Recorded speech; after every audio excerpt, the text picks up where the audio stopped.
where my passion for this started was with one plant in particular, and it's still the first ingredient in all 3 of our signature face serums, which is wild St. John's wort. I'm going to go on a little dive about St. John's wort because it's so unique. It only appears during a 2-week window on either side of the summer solstice. And it only appears in the wild, not always even in the same spot. So you have to go hunting for them.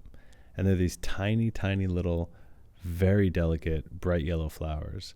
And they're in some skincare products, but that's because people dry them. So they harvest them and they dry them and then they use them. But as fun as that is, that doesn't release the active ingredient. It has to be fresh in this case. All the other flowers into our serums are also dried. It's a good method for preserving the product without it spoiling. And especially in our case, we freeze dry.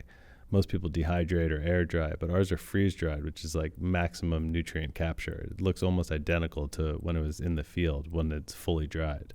With St. John's wort, we have to harvest it fresh, but there's so much water in it that it would spoil the product if we just infused it right then. It would make the end result, which is this unbelievable blood red, you can't even see through it, this blood red infusion, which you know what color olive oil is. It's like it's like green and yellow a little bit, and then you put yellow flowers into it. It makes no sense, but all of a sudden, because what is this flower? It's a picture of the summer solstice. It only appears at the summer solstice. It's peak sunlight.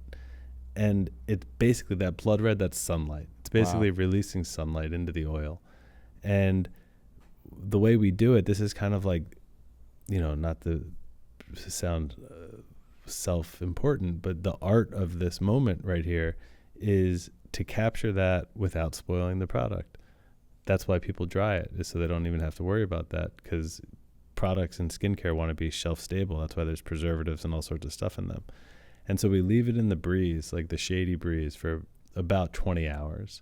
As this gentle breeze passes over it, an imperceptible amount of water evaporates off of it. In fact, if it starts to look limp, we went too far. We wanted to look how it looked when we picked it, but every hour that it's out there, some amount of water is leaving it. And so right around 20 hours, we then drop it into the oil, and then we leave the cap loose. So for like 2 or 3 days, any moisture can still evaporate out.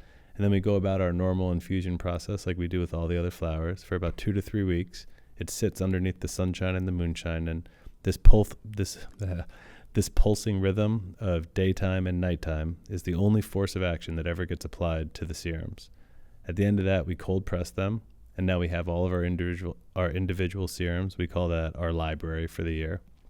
So we'll have chamomile and lavender and rosemary, all these different infusions, St. John's wort.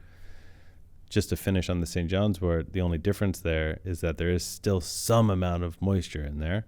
And basically, I let it settle. And for 3 days in a row, I will baste off the top 90% of the jar, keep the bottom 10% just for my family's personal use. And that top 90% basted off with all the settlement being reduced each day ends up being the St. John's wort that ends up in our serums. All right, friends, thanks for tuning in to another episode of Radical Health Radio. We got a fresh new podcast for you every Wednesday. If you enjoyed the show, consider liking, subscribing, reviewing, and rating us on your podcast platform. It helps us spread this message of radical health. We'll see you next week.